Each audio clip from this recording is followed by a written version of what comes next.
안녕하십니까? 안녕하세요. 즐거운 시간 잘 보내셨습니까?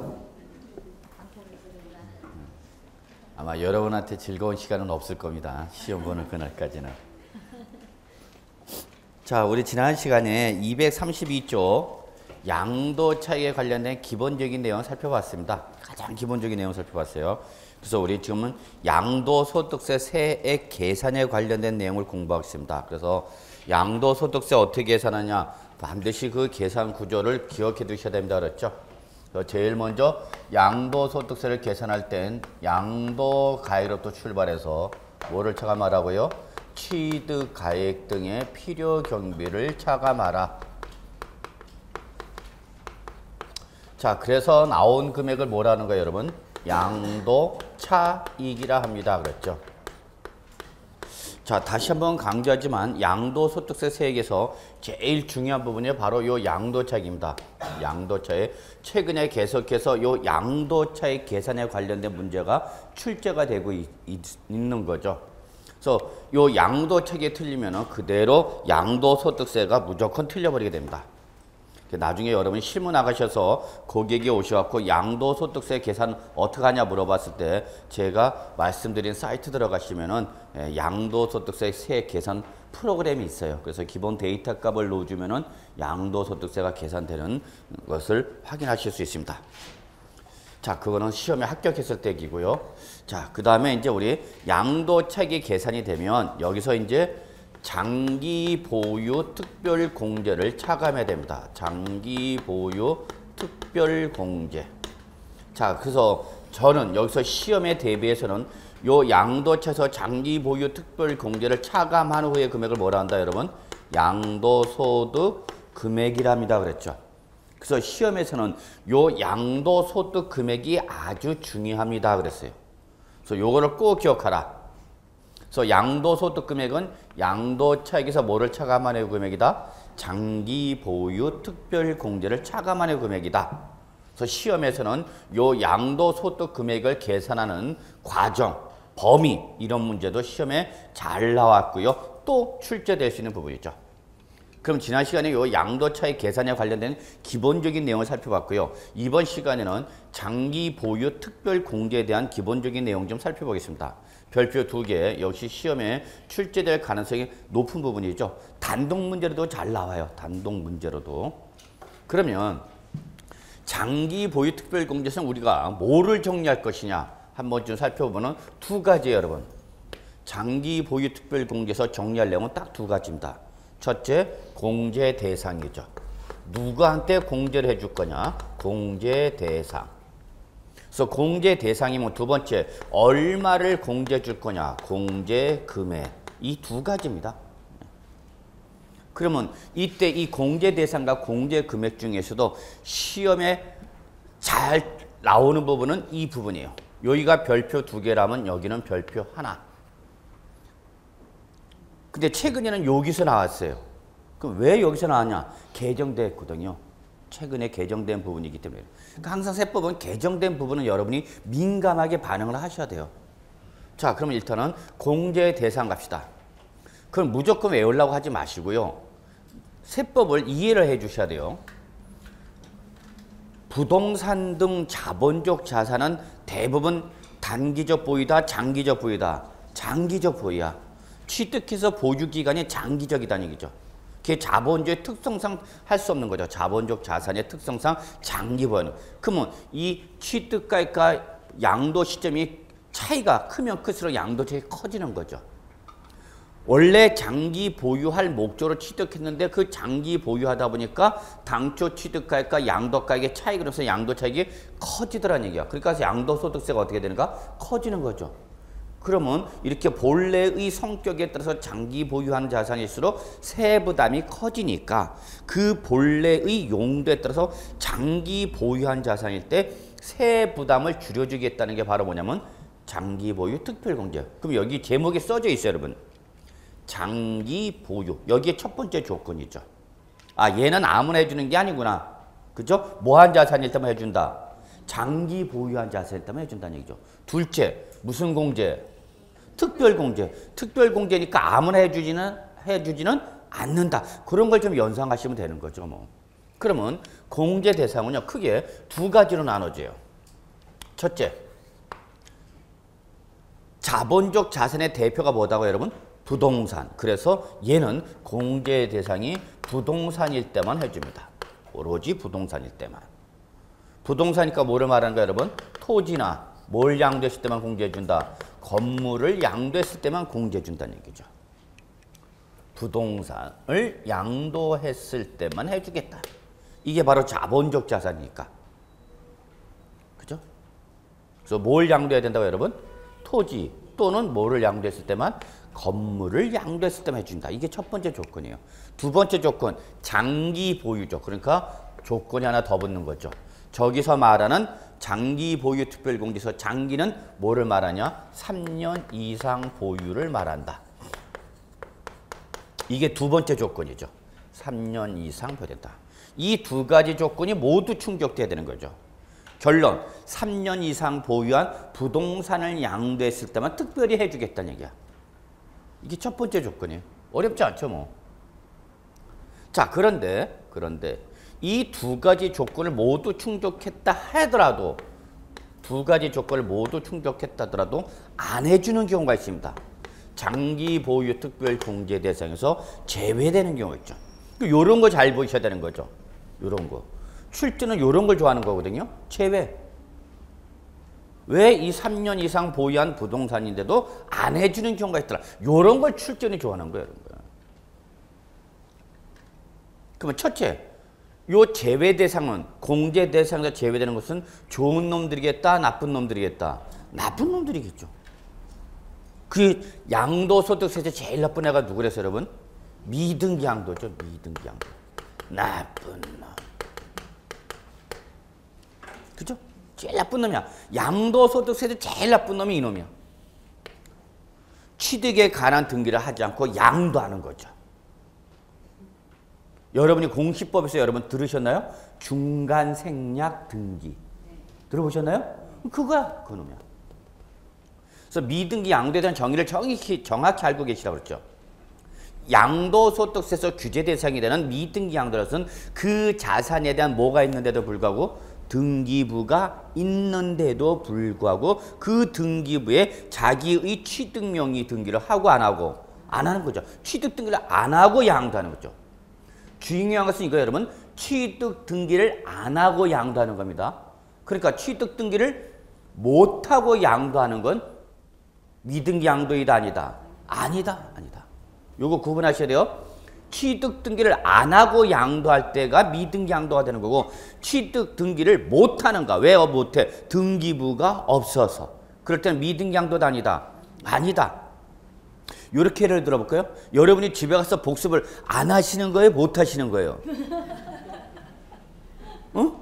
복습을 안 하는가? 못 하는가? 못 하는가? 과연 그럴까?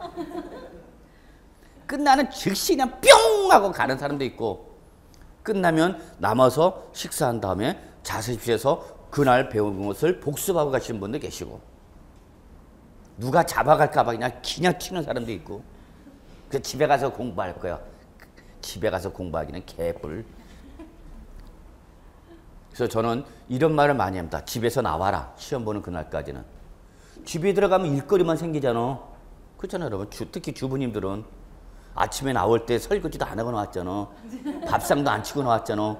그럼 가면 또 그거 쳐야 되고 뭐하고 피곤하니까 한 잠 때리고 나면 작은 아들 오고, 그래서 작은 아들 칭얼거리는 거 좀 달래주고 조금 이따 좀 공부할 것 같으니 저녁에 이제 누가 큰 아들 오고, 이 새끼 꼭 밥은 집에 와서 먹어요. 먹고 들어오지. 자, 제가 여기서 강조하고 싶은 건 이거예요, 여러분. 미등기 양도는 취득 등기를 안 하는 거다, 못 한 거다. 안 한 거다는 얘기야. 그 양도세 제일 나쁜 놈 다시 한번 강조합니다, 여러분. 둘째, 안 해오셔도 돼요. 제목에 써져 있어. 비사업용 토지. 얘는 무슨 목적을 갖고 있는가 그러면 투기 목적을 갖고 있는 거죠. 시세 차익을 목적으로 갖고 있던 토지란 얘기야. 그러니까 이러한 거 일단 해준다, 안 해준다? 안 해준다는 얘기예요, 여러분.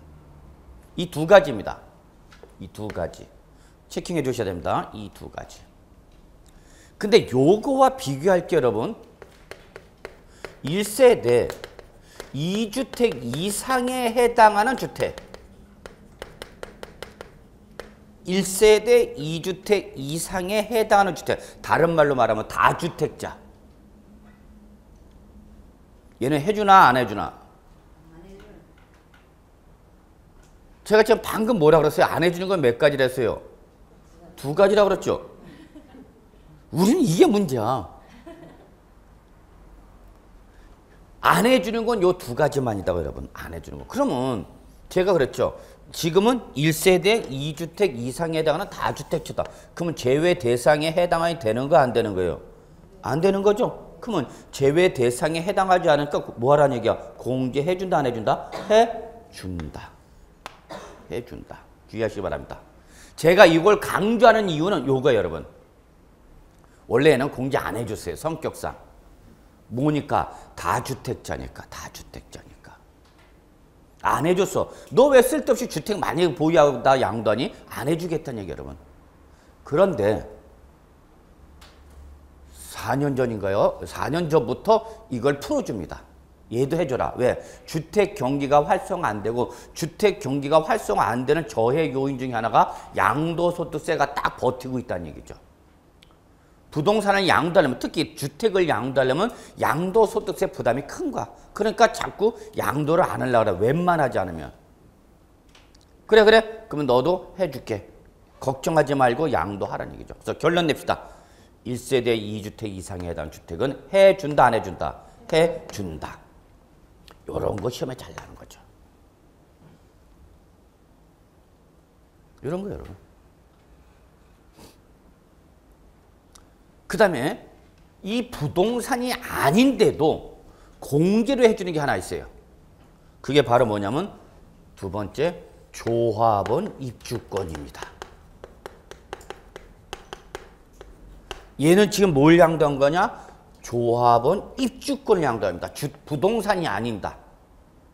도시및 주거환경정비법상 재개발, 재건축 조합원 입주권, 소위 말하는 뭘 양도한 겁니까? 딱지를 양도한 겁니다. 딱지. 지금 얘는 양도 당시에 부동산으로 양도한 거예요? 권리인 상태로 양도한 거예요? 권리인 상태야. 그러니까 부동산이 아니야. 아니죠. 아닌데도 불구하고 얘는 해줍니다. 왜 해주냐? 제가 그랬죠. 조합원 입주권을 뭐와 동일하게 취급하라? 주택과 동일하게 취급하세요. 그랬어요. 아파트 당첨권은 아닙니다, 여러분. 조합원 입주권과 대항될 수 있는 게 바로 뭐예요, 여러분? 아파트 당첨권. 적어놓으세요. 아파트 당첨권은 안 해줍니다. 아파트 당첨권이나 조합원 입주권의 공통점 뭐냐? 하나같이 부동산의 소유권을 취득할 수 있는 권리입니다. 그러나 중요한 것은 아파트 당첨권은 현재 이 상태에서는 부동산이다 아니다? 아니다. 그렇기 때문에 조합원 입주권은 죄송합니다. 아파트 당첨권은 장기 보유 특별 공제 대상이다 아니다? 아니다. 그런데 뭐는 해준다? 조합원 입주권을 양도하여 해줍니다. 자, 여러분 잊지 마세요. 양도소득세에서는 조합원 입주권을 뭐로 취급한다? 주택으로 취급합니다. 주택. 얘는 태생의 주택이죠. 주택이었다가 재건축, 재개발 사업을 시행하는 과정에서 건물이 뭐한 상태? 멸실된 상태에서 서로 입주권을 갖고 있는 거죠. 그러다가 재건축, 재개발 사업이 어떻게 되면 완료가 되면 다시 뭐로 바뀔래요? 주택으로 바뀌죠. 얘는 한시적 권리지 영구적 권리가 아니다는 얘기야. 지금이 여러분은 여기서 지금 현재 학원에서 공부를 하고 계시지만 내년 10월 요맘때 내년 12월에는 아마 이 인생에서 가장 따스한 겨울을 보내고 있어야 돼. 여러분이 목적을 달성한 그 합격의 기쁨을 누리고 있어야 되는 거죠. 그러나 그러지 못하게 됐다. 그때는 그 인생에서 그 어떤 때보다도 추운 겨울이 다가오죠. 붙어야 돼, 안 붙어야 돼? 네. 붙어야 돼요, 여러분. 무조건 붙어야 돼요. 예. 그러면 그러죠. 이스키야, 누가 떨어지고 싶어서 떨어지냐? 저도 그 마음 알죠. 제가 떨어졌으니까. 근데 결과로만 얘기를 한다는 거. 자, 그래서 결론 내십시다, 여러분. 아파트 당첨권은 안 해줍니다. 그러나 뭐는 해준다? 조합원 입주권 해준다. 요게 재작년에 개정된 거. 개정되자마자 나온다 그래서 그에 그대로 시험에 나옵니다. 나왔는데 문제를 내는 과정에서 출제자의 의도와 받아들이는 수험상에 갭이 생기는 바람에 모두 정답을 처리됐었습니다. 이 문제가. 그러니까 출제자는 의도는 그게 아닌데 그걸 받아들이는 누구는 수험생 입장에서는 이게 다르게 해석돼 버린 거야. 그래서 모두 정답 없습니까? 모두 정답 처리됐던 문제입니다. 그게 문제죠, 항상. 저도 그렇죠. 제가 의도하는 바와는 또 여러분이 받아들이는 입장에서 달리 받아들이는 경우도 가끔가다 있어요. 그래서 제가 꼭 내 마음 같지는 않구나 라는 걸 느낄 때도 있는데, 그래서 여러분 조합원 입주권을 양도하면 장기보유 특별공제입니다. 단 여기 조건이 있습니다. 조건이 있습니다. 이 조합원 입주권을 양도했을 때 거기 책을 보시면 이런 말이 나와 있어요. 거기 보세요. 가로열고 돼 있죠. 밑줄 조합원으로부터 취득한 것은 조합원 입주권이라 하더라도 안 해줍니다. 요거 보셔야 됩니다. 그러니까 이게 공제 요건입니다. 조합원으로부터 취득한 것은 제외한다. 요 말은 밑줄 조합원으로부터 취득한 건 뭘 말하는 겁니까? 승계조합원을 말합니다. 승계조합원한테는 안 해주겠다는 얘기입니다. 누구한테만 해주는 거냐 그러면 원조합원, 당초 조합원이 갖고 있던 조합원 입주권을 그 재개발, 재건축, 조합주택으로 입주하는 걸 포기하고 양도할 때 그때는 해주겠다입니다. 다시 꼭 적어놓으세요. 누구한테만 해주겠다고요? 원조합원한테만 해주겠다입니다. 원조합원. 그 의미를 이해하셔야 됩니다. 반드시 체킹해 두셔야 돼요. 시험에 나올 수 있는 겁니다. 조합원으로부터 취득한 것은 공제 대상인 조합원 입주권에서 어떻게 한다 여러분? 제외. 다른 말로 표현하면 누구한테만 해준다? 당초 조합원, 원조합원이 양도할 때만 해주겠다는 얘기예요, 여러분. 결론, 승계조합원이 양도하는 입주권을 해준다, 안 해준다? 안 해주는 거죠, 여러분. 나중에 여러분이 정상적으로 진도가 한번 쭉 나가면은 그 재건축, 재개발 사업 진행 절차에 따라서 여러분이 흐름을 이해하셔야 되는데 그거 열심히 배우시죠? 도시미 주거환경정비법 들어갔나요? 안 들어갔나요? 들어갔어요. 자, 그때 그 재건축, 재개발 사업 진행 절차를 이해하시고요. 그 재개발, 재건축 사업 진행 절차에서 우리 세법에 중대한 영향을 미치는 시간적 기준이 3개가 나와요. 그럴 때 일단은 여러분은 여기서 주의할 것은 누구는 안 해준다? 승계조합원은 안 해준다. 승계조합원이 양도하는 입주권은 안 해준다. 다른 말로 말하면 누구만 해주겠다? 당초 조합원, 원조합원이 양도하는 입주권에 한해서만 해주겠다. 요게 장기 보유 특별 공제에서 재작년까지는 제일 중요한 부분이 있어요. 근데 이미 시험에 노출됐어요. 자, 그러면 더욱 중요한 게 있어요. 아직 안 나온 게 있어요. 거기 밑줄 단서.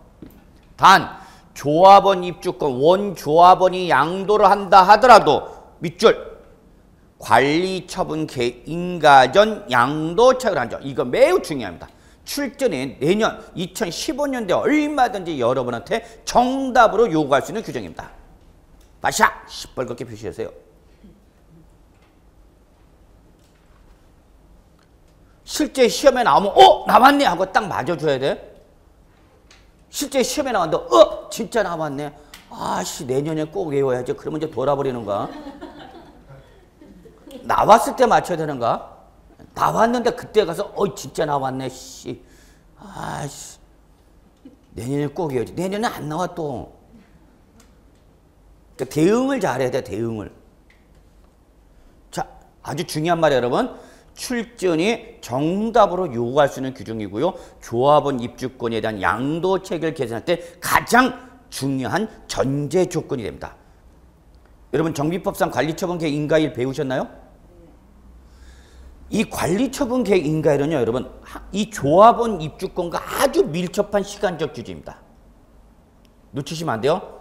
세법에서 조합원 입주권이란 권리의 발생 시점은 어느 시점으로 보냐면 바로 여러분 관리처분계획 인가일입니다. 외우셔야 되는 게 아니라 알으셔야 됩니다. 세법상 입주권의 발생 시점은 언제로 본다고 여러분? 관리처분계획 인가일에 발생하는 걸로 봅니다. 꼭 기억해 두셔야 돼요. 세법에서 말하는 입주권은 도시 및 주거환경정비법상 관리처분계획 인가일에 발생하려 합니다. 근데 여기는 문제가 어떻게 되냐면 관리처분계획 인가 전 시뻘겋게 쳐야 돼. 전 후 바꾸면 여러분 잡아내야 됩니다. 출전이 관리처분계획 인가 후 이렇게 말 딱 한 글자 고칠 수 있다는 얘기입니다. 한 글자 딱 그 한 글자 고친 걸 잡아내야 됩니다. 여러분은 후다고요? 전이다고요? 전! 즉 주택으로서 존재했을 때의 양도 차익만 한정해서 해주겠다는 의도를 갖고 있는 겁니다. 뭐로서? 주택으로서의 보유기간 동안의 양도 차익만 장기 보유특별 공제해 주겠다는 얘기입니다. 아주 중요합니다, 여러분. 그때에 거기에 여러분 단수 규정을요. 보시면 보유기간 계산 있죠, 여러분. 그 밑에 공제금액 밑에 거기 보시면 첫 번째 점박이에 조합원 입주권의 보유기간은 거기 나왔죠. 밑줄 기존 건물과 부속 토지의 취득일로부터 언제까지? 관리처분계획 인가일까지 그거 있죠. 그거와 연결시켜 주셔야 됩니다. 반드시 연결시켜야 돼요. 화살표 시뻘겋게. 다시 한번 관리처분계획 인가 전 양도 차익으로 한정해서 장기보유 특별공제 준다. 이것이 바로 보유기간을 계산할 때 그 조합원 입주권의 보유기간은 기존의 건물과 토지를 취득한 날로부터 언제까지다고 여러분? 관리처분계획 인가일까지의 기간 동안의 양도 차익으로 한정해 주겠다. 반드시 화살표를 연결해 두셔야 돼요, 여러분. 시뻘겋게.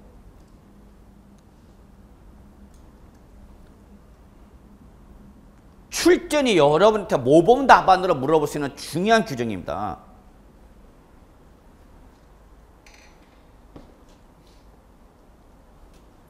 화살표 표시 하나 하셨죠? 예, 그렇게 연결돼야 되는가? 나중에 우리가 또 좀 우리 정비법 배운 다음에 본 내용 들을 때 제가 한번 그림을 그려놓고 쫙 설명을 드려볼까 한번. 자, 일단은 그 정도로 하고요. 공제 금액 갑시다. 그래, 나 공제 대상이다. 그럼 얼마에 줄 거냐? 공제 금액이죠. 전통적인 출제법입니다. 장기 보유 특별 공제에서 전통적으로 출전의 답으로 물어보는 규정이 바로 요거예요. 근데 최근에 요 부분이 개정되다 보니까 요쪽에다 포커스를 맞추지만 기본적으로 알으셔야 합니다. 자, 공제 금액은 어떻게 계산하냐? 장기 보유 특별 공제 금액은 자, 중요합니다. 양도 차액에다가 보유 기간에 따른 공제율을 곱한 금액으로 합니다.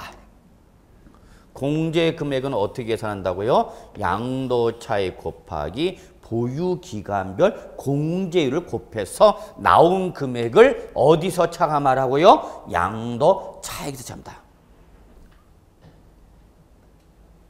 이 장기 보유 특별 공제에서 여러분 전통적으로 중요한 부분은 바로 요겁니다. 양도 차익입니다. 잊지 마셔야 한다.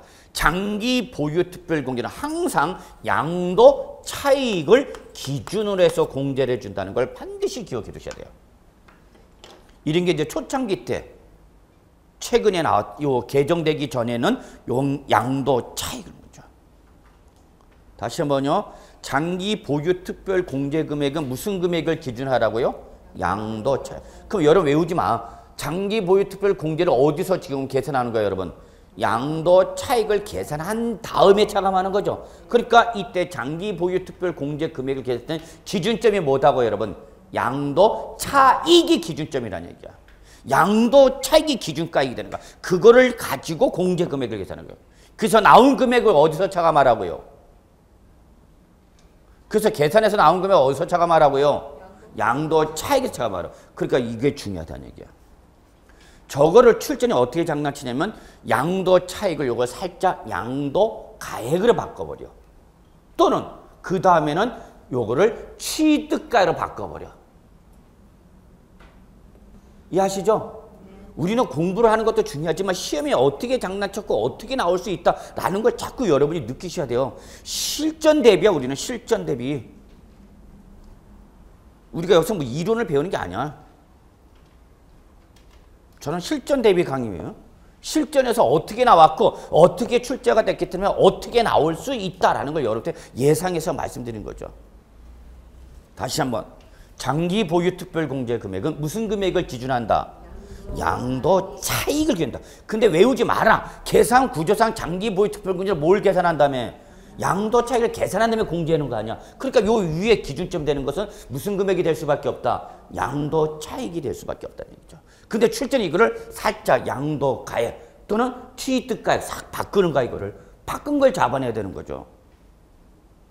시험에 이렇게 장난치는 거야, 여러분. 자, 그래서 양도 차익을 기준해놓고 한 번 더 뭘 곱해라? 장기 보유 특별 공제율을 곱해라.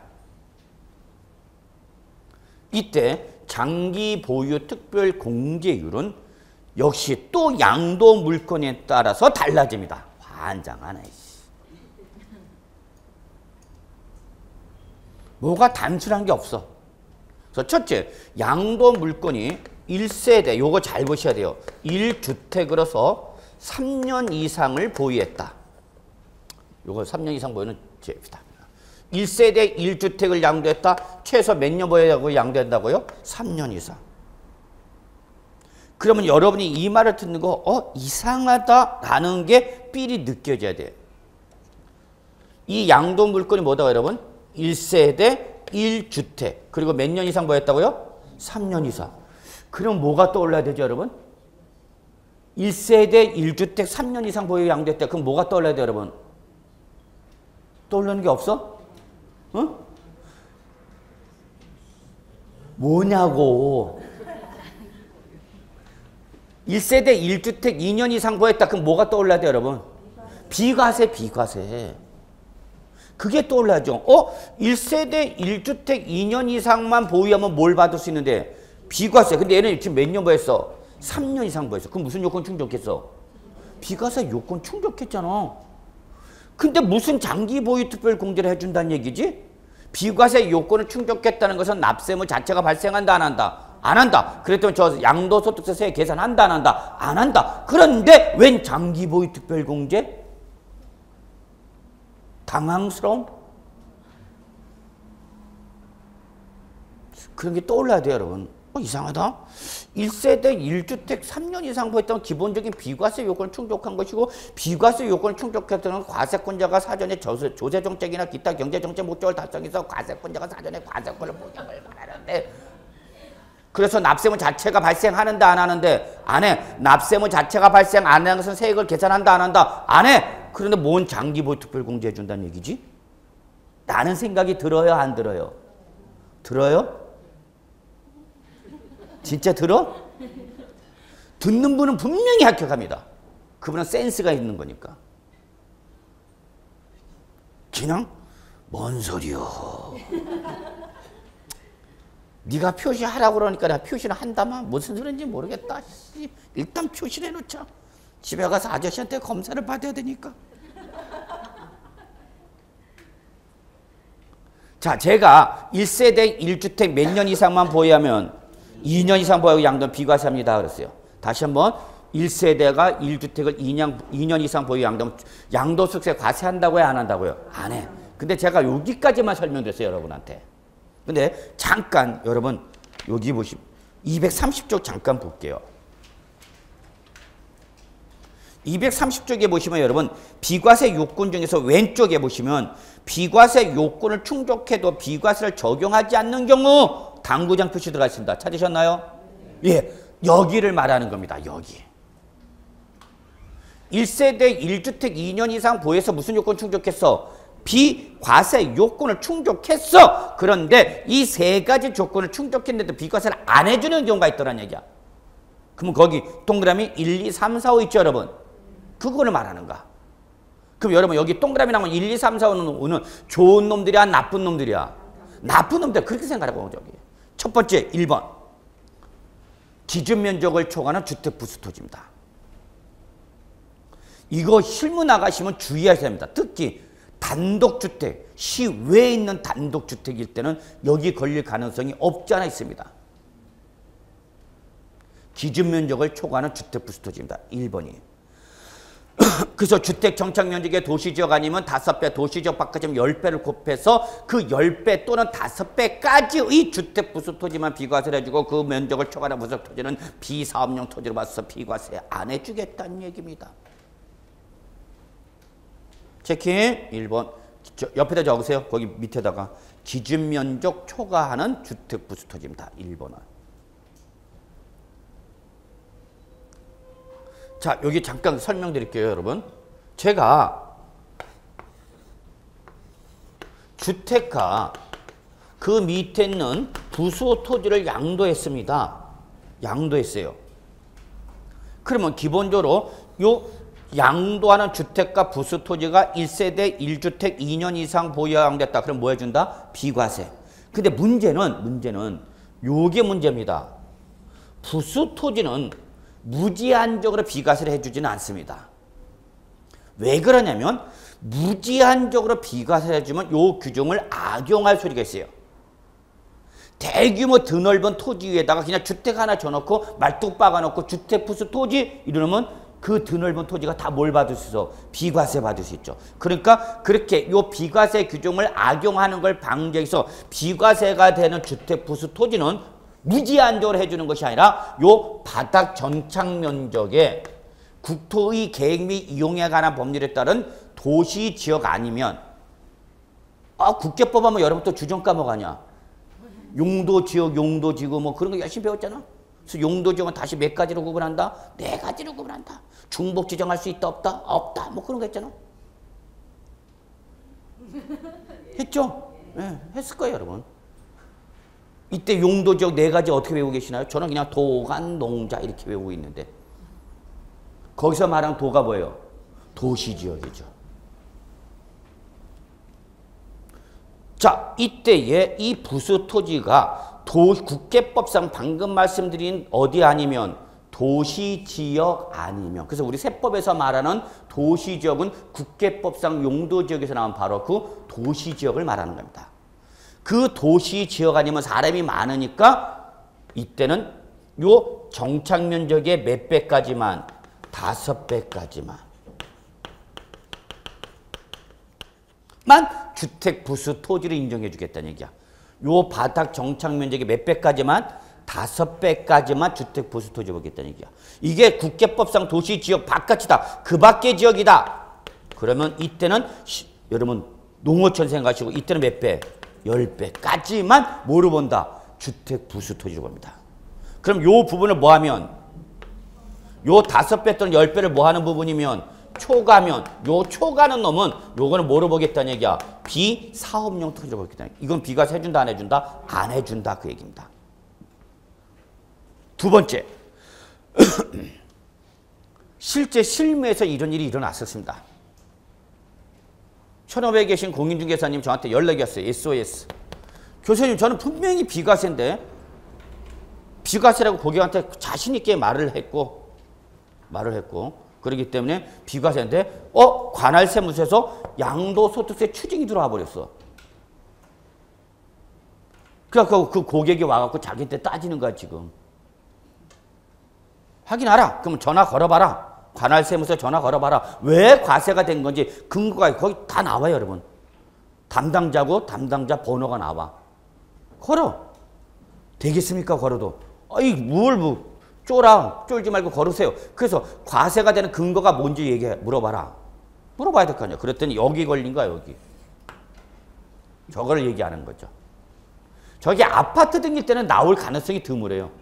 아파트는 지분을 갖고 있으니까. 이해하시죠? 근데 저건 주로 어디서 걸릴 수 있는가? 단독주택이 걸릴 수 있는 거죠. 그것도 시외. 도시는 워낙 이제 뭐 좁으니까 저렇게 넓은 면적이 나오기가 힘들겠지만 시외는 그런 거 많잖아요, 여러분. 제 처제도 양평에 이렇게 주택을 갖고 있는데 단독주택 지하 1층에 지상 2층에 총 3층 건물인데요. 그럴듯해요. 근데 앞에 이렇게 넓어 토지가. 그래서 거기다 맨날 뭐 심어갖고 와갖고 뭐 나왔다고 가지러 가라고. 그래서 가끔 가다가 뭐 가서 그러는데. 근데 저는 못 살 것 같아요. 이렇게 산턱에 중턱에 이렇게 있는데 보기는 좋고 그림도 좋고 살만한 것 같아요. 근데 오늘 하루 가 있더니 답답하더라고. 뭘 살려면 저쪽까지 나가야 되고. 그래서 저는 좀 안 맞나 봐요. 자, 요런 뭐 기준 면적을 뭐 하는 토지 여러분?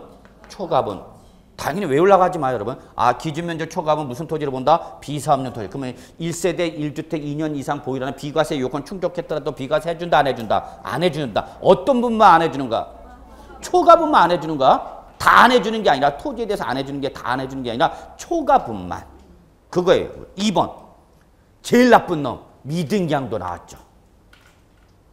그러니까 미등기양도는 세법상 불이익을 줄 뿐만 아니라 각종 혜택을 준다 안 준다? 안 줘. 1세대 1주택 2년 이상 보유하고 양도했는데 그게 무슨 양도면? 미등기양도면. 이거 제가 정의 내려드렸어요? 안 내드렸어요? 미등기양도 정의 내려드렸죠? 그 자산에 대한 뭐가 있는데? 뭐가 있는데? 등기부가 있는데 자기 명의로 무슨 등기를 안 한 거야? 취득 등기를 하지 아니하고 양도하는 거 우리 뭐라 한다 여러분? 미등기 양도를 한다. 그리고 여러분이 꼭 알으셔야 될 것이 미등기 양도와 미등기 전매는 같다 다르다. 미등기 전매 제가 얘기했어요 안 했어요? 물어보는 놈이 나쁜 놈이죠. 이 새끼야 네가 했는지 안 했는지 모르는 걸 내가 어떻게 하니? 거기 책이 안 써져 있어요? 미등기 양도 미등기 전매 안 써져 있어? 예, 그러면 안 한 걸로 하고 요거 정리 좀 합시다. 중요해요 여러분. 중요한 거. 지금 미등기 양도 세법상 우대 규제. 얘는 우대 대상이야 규제 대상이야? 규제. 양도속세 제일 나쁜 놈이라니까.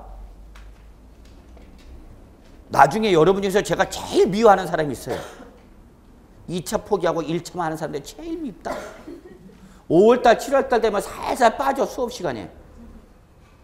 그래서 어디 가 있나 봤더니 자습실 가 있어. 2차는 안 듣고 있고. 그래서 왜 그러세요? 그러니까 아이 그냥 올해는 1차만 하려고요. 그러면 난 여태 뭐 한 거야? 목에다 핏대 세우면서 얘기했건만 정말 제일 원망스러운 사람이 그분이에요. 7월달 9월달 갖고 2차 포기하고 1차만 하겠다는 분들. 그래서 2차 선생들이 올 때는 도망 다녀 막. 아, 그러면 정말 서운해. 아야 나는 그런 거 싫어해. 난 여러 번 보는 거 싫어해요. 그냥 딱 우리 만나면 몇 년이야? 1년이야 우리 만나면. 많은 걸 요구하지 마세요 저한테. 물론 인간관계에서 계속해서 관계를 유지하고 싶다 그런 분도 없지 않아? 있을지도 모르는데 그건 실무 나가서 뭐예요? 실무 나가서. 실무 나갔을 때 여러분이 저한테 오셔갖고 아 나 이런 실무에서 이런 일인데 잘 모르겠다. 그런 거 물어보면 전 기분 좋아요. 얼마나 좋아? 시험에 합격해서 실무 나가서 이런 일을. 자 여러분 첫 번째 양도소득세에서 말하는 미등기 양도와 요거 하고 요거 좀 정리 좀 할게요. 이거 반드시 알아야 되니까. 미등기 전매는 우리 세법에서는 같은 놈으로 본다 다른 놈으로 본다. 다른 놈이요. 이 중에서 미등기 양도는 규제 대상이고 얘는 불가피한 놈으로 봅니다. 그러면 정의를 정확히 합시다. 여러분 정확히 합시다. 양도소득세 등 세법에서 규제 대상인 미등기 양도를 하면 그 자산에 대한 뭐가 있는데? 등기부가 있는 데입니다. 이게 중요합니다. 그 자산에 대한 등기부가 있는데 자기 명의로 뭘 하지 않고 취득 등기를 안 하고 양도하는 걸 우리 양도소득세에서 미등기 양도라 하는 것이고 공시법에서 이건 뭐라 그러냐? 중간생략 등기를 합니다.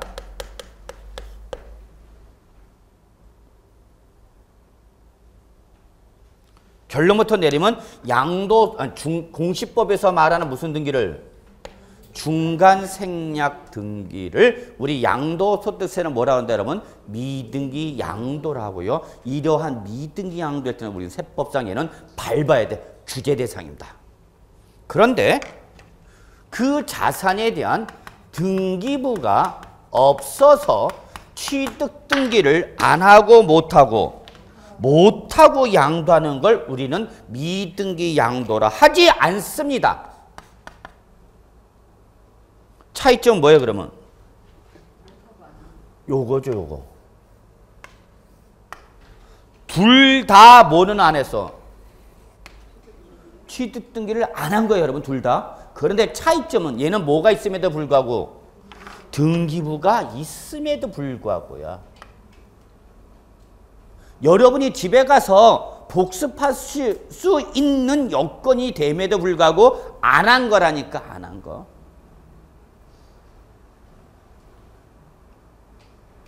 그러나 집에 가서 복습을 할 수 없는 여건을 가진 분들 계셔요. 다양한 분들이 계시니까. 또 일을 하시는 분도 계시고 그러면 집에 가서 복습할 시간이 없죠. 요거는 미등기 전면에 등기부가 있는데 없는데 여기는 있는데 없는데 없어서 내 명의로 무슨 등기를 하고자 하더라도 취득 등기를 하고자 하더라도 등기를 하는가 못하는가 못한 거죠. 안 한 거야 못한 거야. 여기는 아니야 여기 잘 봐야 돼 손을. 미등기 양도는 취득 등기를 안 한 거야 못한 거야. 안 한 거야 여기는 안 한 거야 못한 거야. 못한 거다. 이게 차이점이에요 여러분. 구분돼요 여러분? 미등기 양도와 미등기 전면 구분되시냐고요? 구분되셔야 됩니다. 등기부가 없어서 취득 등기를 안 하는 게 아니라 못하고 양도한다니까. 근데 얘는 등기부가 뭐야인데 있는데도 안 하는 거야 자기 명의로. 이게 차이점 여러분. 이때 양도소득세에서 나쁜 놈은 어떤 놈이다? 둘 중에 미등기 양도가 나쁜 놈입니다. 자 그러면 여러분 요 등기부가 없어서 취득 등기를 못하고 양도하는 대표가 뭐가 있느냐 한번 잠깐 설명드리면 뭐죠? 무허가 주택이죠. 건축법상 건축 허가를 받지 아니하고 신축한 주택 등을 그 이후에 원시 취득했거나 승계 취득해서 보유하다가 양도합니다. 그래서 무슨 주택이다 여러분? 무허가 주택입니다.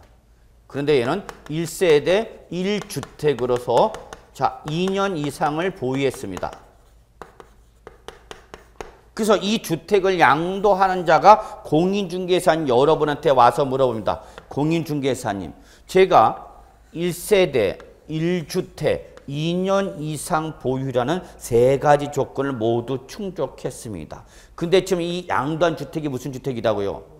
무허가 주택입니다. 저 비과세 받을 수 있습니까? 없습니까? 공인중개사님 물어봤죠. 저 양도소득세 비과세 받아서 양도소득세 신고 납부 안 해도 됩니까? 아니면 양도소득세 비과세를 적용받지 못해서 양도소득세를 계산해서 신고하고 납부하여야 하나요? 하고 여러분한테 물어보는 거죠. 여러분이 부동산 전문가라면 국가가 공인한 공인중개사입니다. 이렇게 물어보는 거죠 여러분한테. 그럼 여러분은 어떻게 하면 된다? 머리 내리 깔고 가만히 있는다. 공인중개사님 저 비과세 받아요 못 받아요? 여러분의 말 한마디에 이 고객은 양도소득세를 낼 거냐 말 거냐를 결정할 겁니다. 자 이때 이 질문을 받은 여러분은 뭐라고 대답하셔야 돼요? 비과세 받아요 못 받아요?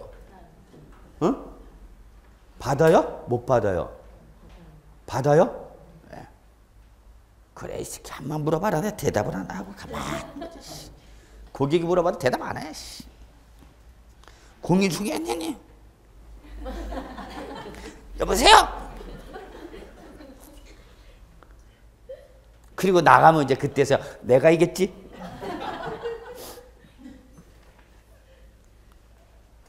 그러니까 세법을 모르면 고객이 올 때마다 불안해. 이 사람이 뭘 물어볼까? 고객이 오는 게 두려워. 근데 제 카페에 이런 글이 올랐어요. 뭐 이번에 심해 합격하신 분. 자기는 고객이 두렵지가 않대. 첫째 합격을 하면서 세법을 자기 나름대로 공부를 열심히 해서 그런지 고객이 물어봐도 대답할 자신 있으니까 고객이 오는 게 두렵지가 않대. 반갑대 오히려. 근데 모르는 분들은 이제 사무실은 내긴 냈는데 와서 뭘 자꾸 실무적으로 물어보면 이제 답변을 못하고 답변을 못하니까 이제 무서운 거야. 그렇다고 어디다 물어볼 데도 없고.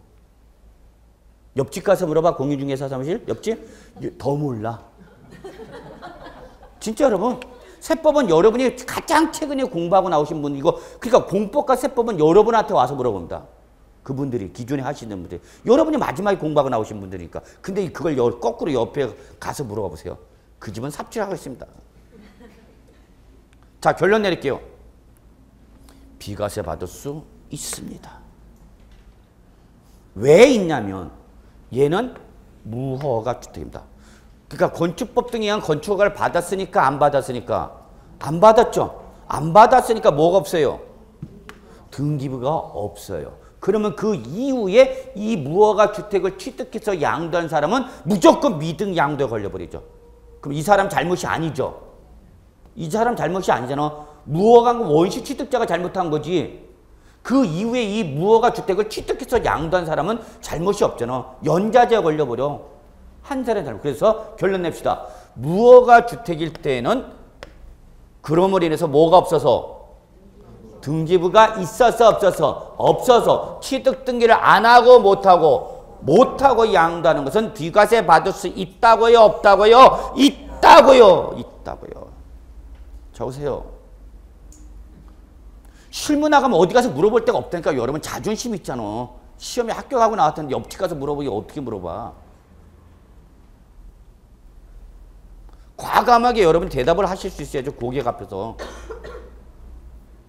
제 말을 믿으세요. 그럼 여러분이 확신을 가져 그런 대답을 할 거예요. 반드시 책임을 집니다. 자, 제가 여러분한테 강조하고 싶은 건 딱 하나입니다. 미등기 양도와 미등기 전매는 같다고요? 다르다고요? 다르다고요. 이 중에서 규제 대상은 뭐를 말한다고요? 미등기 양도를 말하는 거지 미등기 전매를 말하는 게 아닙니다. 자, 그 다음에 세 번째 밑줄 고가주택입니다. 고가주택. 비과세 배제 요건 보세요. 요거 설명 먼저 드릴게요. 비과세 요건을 충족했다더라도 안 해준 경우, 자, 무슨 주택 여러분? 고가주택. 자, 정확히 정의합시다. 양도소득세에서 서민주택이 아닌 무슨 주택은 고가주택이라면, 자, 꼭 잡으세요. 정의. 양도 당시, 어느 당시? 양도 당시 실지거래가의 주택가 부수 토지 무슨 가의 기준? 실지거래가의 기준 했을 때에 9억 원을 초과하는 주택을 말합니다. 9억 원 초과. 거기 써져 있죠? 양도시 실가를 기준해서 주택가 부수 토지의 합계액이 얼마 초과하면? 9억 원을 초과하면. 230쪽 보고 계셔야 돼요. 엉뚱한 데 보고 있어 지금.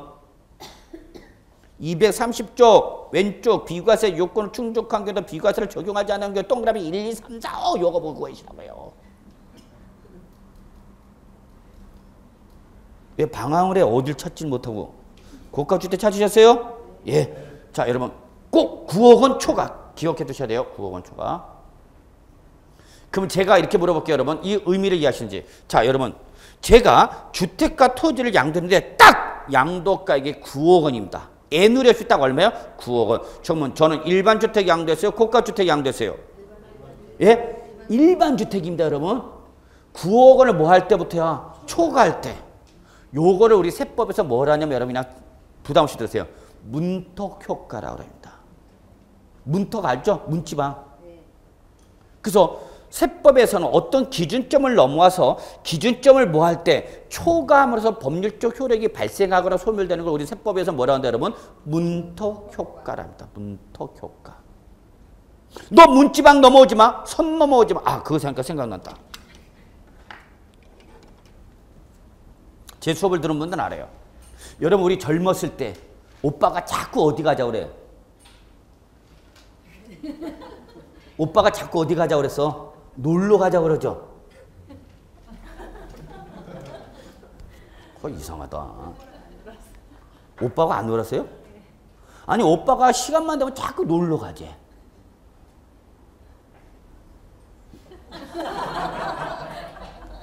이상하네. 말이 안 먹히네. 그러니까 이상하게 똑같은 내용을 가지고 강의를 하는데 어느 지역에서 먹혀. 그래서 그게 먹혀서 아 요게 먹히는 거야. 그 딴 지역 가서 딱 했더니 거기 또 멀뚱 떠고 있으면 말한 놈이 이제 민망해지는 거야. 이상하게 지역별로 달라. 진짜 아마 다른 선생들도 느껴요. 지역마다 이게 차이점이 있어 이렇게. 똑같은 내용을 설명하는데. 자 이렇게 설명할게요. 아 우리 젊었을 때 자꾸 오빠가 놀러 가재. 그래서 오빠가 놀러 가는데 배 타고 놀러 가재. 이런 그러니까 항상 불안한 거죠. 이게 배라는 것이 날씨의 영향을 받으니까. 자 그래서 할 수 없이 오빠 믿어 안 믿어. 그래서 할 수 없이 믿는다고 그러니까 가재. 김밥 사고 삶을 달걀 갖고 갔어요. 그래서 섬에 들어갔다. 근데 이상하게 섬에 들어가는 순간 그 다음부터 태풍이 몰아치고 비바람이 몰아쳐서 배가 다시 와 못와. 그래서 그날 저녁을 섬에서 오빠하고 보내야만 하는 거야. 동굴 속에서. 그럼 동굴 속에서 분명히 모닥불을 피우죠. 영화의 한 장면. 그래놓고 우리 여자 주인공이 하는 게 있죠. 오빠한테 얘기합니다. 시스팩을 가진 오빠한테. 오빠 뭘 거? 선을 긋죠. 선을 그면서 우리 여주인공이 오빠한테 얘기합니다. 오빠 선 넘어오시면 안 돼요. 선 넘어오면 짐승 그러는 거야. 요때 선을 넘어오면 뭐야 여러분? 짐승. 요걸 우리 세법에서 뭐라 한다? 문턱효과. 선을 넘어오면 짐승이 되는 거야. 그래서 우리 오빠 선을 안 넘어갑니다. 왜? 교회 오빠니까. 그래서 교회 오빠라 선 안 넘어가고 꿋꿋하게 지켜주고 그 다음날 날씨가 맑아서 배가 뜨면서 다시 육지로 돌아옵니다. 그래서 육지에 딱 내리면서 우리 여자 주인공 여러분이 한마디 하시죠. 뭐라고 대답해? 짐승만도 못한 거. 요걸 무슨 효과 여러분? 문턱 효과. 이 문턱 효과 얘기한 거야. 이걸 얘기하지 말고 또 이거는 생각 안 나고 오빠만 생각나면 안 돼. 자 다시 한번요. 9억 원에 양도하면은 무슨 주택이고? 일반 주택이에요. 9억 원 이하까지 일반 주택이요. 9억 원을 뭐 할 때 여러분? 초과할 때 9억 원이나 선을 어떻게 해야 돼? 넘어서야 돼.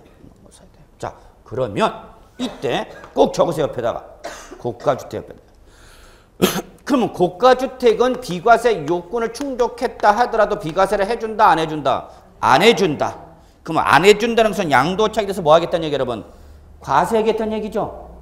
자 여기 꼭 적어놓으셔야 돼요. 그런데 이때 비과세 요건을 충족한 고가주택의 양도차익은 전액과세. 그러면 틀린 말입니다. 꼭 적어놓으세요. 전액과세 그러면 여러분 무조건 틀린 말입니다.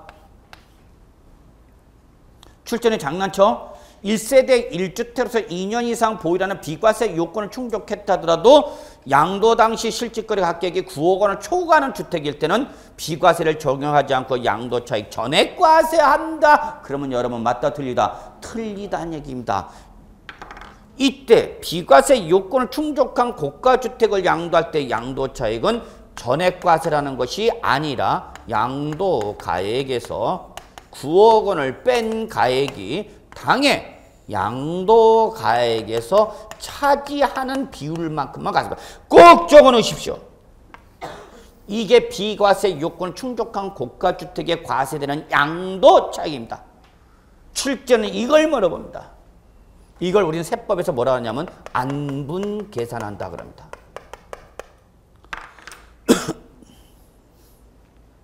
요걸 꼭 적어 놓으셔야 돼요. 비과세 요건을 충족한 고가주택에 과세되는 양도차익은 전액과세가 아니라 무슨 계산해서?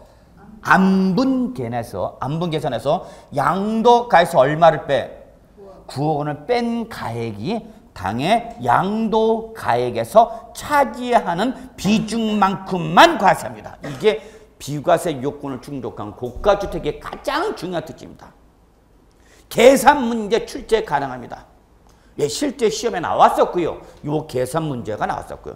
비과세 요건을 충족한 고가주택에 대해서 과세가 되는 양도차익은 얼마인가? 얼마냐? 계산 문제 나왔던 겁니다. 다음에 나올 때는 양도차익 안 물어보겠죠. 왜? 이미 시험에 나왔으니까. 그럼 그 다음 단계를 물어보죠. 자, 꼭 적어 놓으셔야 돼요. 무슨 계산한다 여러분? 안분 계산한다. 자, 제가 여러분 주택을 얼마 양도했냐? 10억 원이 양도했어요. 비과세 요건 충족했는데 그 주택을 얼마 양도했다고 여러분? 10억. 이때 이 10억 원이 양도하면서 양도차익이 3억 원이다 가정합시다. 자, 1세대 1주택 3년 보유했는데 양도차익이 얼마 나왔다고요? 3억. 그런데 얘를 얼마 양도했다고요? 10억. 그럼 이때 과세가 된다, 비과세가 된다? 1세대 1주택으로서 몇 년 보유했다고요, 여러분? 3년 보유했다 가정합시다. 그럼 무슨 요건 충족했어요? 비과세권 충족했죠? 근데 얘를 지금 얼마 양도했다고요? 10억 원이 양도했다고 여러분. 그럼 결론 비과세, 과세? 과세. 그럼 과세가 되는 양도체가 얼마예요? 얼마요?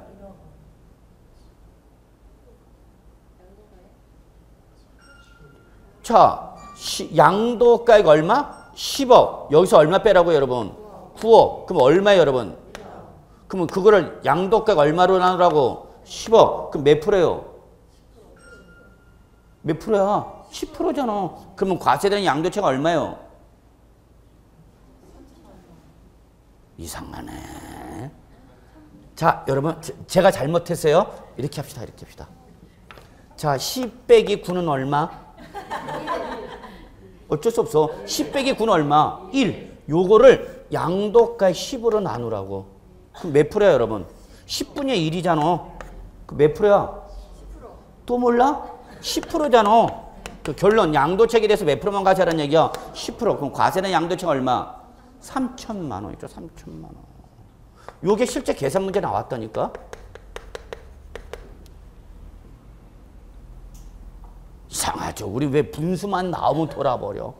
고등학교 다닐 때 미분, 적분, 로그, 함수 뭐 다 해놓고 고등수학 다 해놓고 세법에서 말하는 수학은 수학이 아니죠. 산수, 플러스, 마이너스, 곱하기, 나누, 분수 이것밖에 없어. 근데 이렇게만 나오면 10 빼기 9는 1. 1을 10으로 나누니까 몇 프로? 10%. 그러면 양도차익 얼마 중에서 3억 중에서 몇 프로만? 10%만 과세하라는 얘기야. 10%만. 그럼 이때 과세되는 양도차익 얼마다 여러분? 3천만 원. 그럼 여러분 자 하나 더. 이때 지금 양도가 10억에서 무조건 얼마 빼라고 여러분? 이거는 상수야. 상수. 상수가 뭔지 아시죠? 기억나시나? 변함이 없는 숫자야. 그냥 이거는 딱 정해진 숫자야. 양도가 이거 얼마든지 관계없이 무조건 얼마 빼라고? 9억. 그럼 이때 요 9억 원은 빼라고 그랬죠. 양도가에서. 이때 이 9억 원은 일반 주택이야? 고가 주택이야? 아니 여기 양도가에서 빼는 9억 원은 일반 주택을 말하는가? 고가 주택을 말하는가? 일반 주택이야. 일반 주택. 이거 이해시키려고 문토교과 설명한 거 아니야. 9억 원까지는 무슨 주택이고 일반 주택 9억 원을 뭐 하는 부분만? 초과하는 부분만. 그러면 지금 9억 원은 무슨 주택이고 일반 주택이니까 과세되는 양도가에서 빼라는 것은 9억 원에 상당하는 부분은 뭐 해주겠다는 얘기야? 이거는 그대로 일반 주택과 똑같이 비과세를 해주겠다는 얘기야. 해주되 9억 원을 뭐 하는 부분만? 초과하는 부분. 자, 요거 적어놓으세요.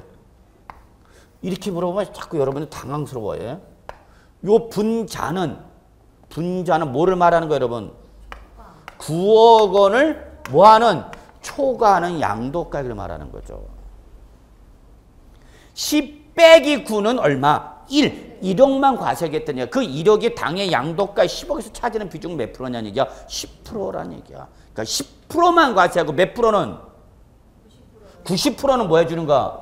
비과세 해준다니까, 여러분. 10%만 과세를 하고 나머지 뭐는?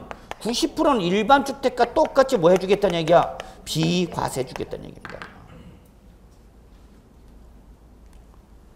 그러니까 출제는 이거 살짝 말장난치는 거죠. 고가 주택일 때는 양도 차익을 전액과세한다. 그럼 마저 틀려. 전액과세가 아니라 무슨 계산? 안분 계산. 어떻게 안분하라고요? 양도가에서 무조건 얼마 빼라고요? 9억 원을 뺀 것을 잔액을 양도가액으로 나누시라고요. 그 비율만큼만 과세한다. 이게 비과세 요건을 충족한 고가주택의 가장 중요한 부분이다. 이게. 이걸 모르면서 비과세 요건 충족한 고가주택에 대해서 논하시면 안 됩니다. 자, 그 다음에 네 번째. 1주택과 1조합원 입주권을 보여다 뭘 양도했대 여러분? 주택. 그러면 우리 세법은 이 사람을 몇 주택자로 보겠다는 얘기예요 여러분? 4번은 2주택자로 보겠답니다. 4번은 제가 그랬죠? 조합원 입주권은 뭐로 취급하라? 주택으로 취급하라. 주택수에 포함하십시오. 꼭 기억해야 돼. 조합원 입주권이 있으면 걔는 주택수를 계산할 때 주택수에 어떻게 하라고요? 포함하라고요. 그러니까 4번은 원칙. 우리 세법에서 몇 주택자로 보겠다는 얘기야 여러분? 2주택자로 보겠다는 얘기입니다. 옆에다 적으세요. 단 예외 있음. 그 예외가 또 더럽게 많아요. 한 17, 18가지 됩니다. 걱정하지 마세요. 시험에 안 나온다. 제가 내지 마라 그럽니다. 자, 동그라미 5번. 거짓 계약서를 작성하여 신고한 경우. 요것도 시험에 나왔죠. 이거 개정될 때 나온다 그랬어요. 나온다. 반드시 나올 거다. 그대로 시험에 나왔어요. 그런데 오바에서 나옵니다. 계산 문제로 나왔어요. 보통 세법이 개정되면요. 그 개정된 법률을 물어보지 개정된 규정에 따른 취지에 따라서 계산 문제가 나오는 경우는 드물어요. 한 번, 두 번 시험에 나온 다음에 난이도 높일 때 계산 문제가 나오는데 얘는 첫 해, 개정된 첫 해 그냥 그대로 계산방 문제로 나옵니다. 나오는 건 뻔히 알고 있었어요. 사실. 근데 결론 5번 거짓 계약서 작성하여 신고했죠. 옆에 적으세요 여러분. 허위 신고. 소위 말하는 뭐 업 또는 다운 계약서 신고했다 걸렸다. 그럼 비과세 안 해주겠다는 얘기입니다. 자, 그래서 여러분 동그라미 1, 2, 3, 4 반드시 외우셔야 되고요. 자, 이러한 비과세 요건 충족했다. 비과세 해준다 안 해준다? 안 해준다. 5건. 그럴 때 걔를 3년 이상 보유하고 양도할 때 장기 보유 특별 공제는 이때 공제는 1년당 어디 갔어? 보유 연수 곱하기 1년당 8%를 공제해 줍니다. 8%. 다시 장기 보유 특별 공제로 넘어옵니다. 8% 꼭 기억해 두셔야 됩니다. 1년당 8%입니다. 1년당. 그러니까 3년을 보하면 최소 몇 프로는 해준다? 24%는 해주겠다는 얘기야. 뭐예요? 24%야. 양도 차액의 24%를 빼주겠다는 얘기입니다. 근데 1년당 8%니까 여러분 10년을 보하면 몇 프로죠? 80%죠. 그 다음에 12년을 보하면 100% 넘어갔나요? 넘어서죠. 12년이면. 발일은 아직 안 되는구나. 13년을 보아야 되는구나. 13년. 발일은 8, 3, 8이 24. 그러면 13년을 이상 보하면 100%가 넘어가 버리죠. 그럼 마이너스가 돼 버리죠. 그래서 무제한적으로 안 해주고 10년을 보했을 때 한도 80%를 한도랍니다. 여기서 80%는 적으세요. 10년 보유를 말합니다. 그러니까 10년 이상 보유하고 양도하면 그냥 10년 보유한 걸로 해주겠다는 얘기입니다. 맥시멈입니다. 이거는 최대입니다. 책에 나와 있나요? 예, 거기 나와 있죠. 최대 80%. 그러면 이거를 제외한 이외의 자산을 양도했을 때는 이때는 보유 연수 곱하기 책이겠죠? 1년당 여기는 3%입니다. 여러분 3%. 이런 거 비교해 두셔야 되는 거죠. 출제는 이런 거 좋아하죠? 뭔가 달라지는 걸 좋아합니다. 출제는. 얘는 1년당 몇 프로 해주겠다는 얘기예요. 여러분 3%. 사실은요. 얘가 원칙인 거고 얘가 예외인 겁니다. 성격상 이 기본으로 몇 년 해준대 장기보유 특별공제는 3%. 단 역시 얘도 몇 년을 보야면 10년 이상을 보면 몇 프로까지만 30%까지만 해주겠다는 겁니다. 요 80% 30%가 어떻게 나온 건지 아시겠죠? 그걸 알아야 돼요, 여러분. 무조건 외우지 말라는 얘기. 저는 그거 말씀드리고 싶어요. 여러분 무조건 80% 30% 그냥 아무 생각 없이 외우면은 아무 생각 없이 까먹는다니까. 이 숫자가 어떻게 나온 건지 기억하라는 얘기야. 가능하면. 몇 년 보유를 한도로 한다고요? 10년 보유를 한도로 한다고요. 그럼 얘는 1년당 몇 프로니까 3%니까 3년을 보야면 몇 프로야? 9%밖에 안 나오죠. 그러니까 이때는 최저 두 자릿수 몇 프로? 10%를 보장해 주겠다 그 얘기입니다.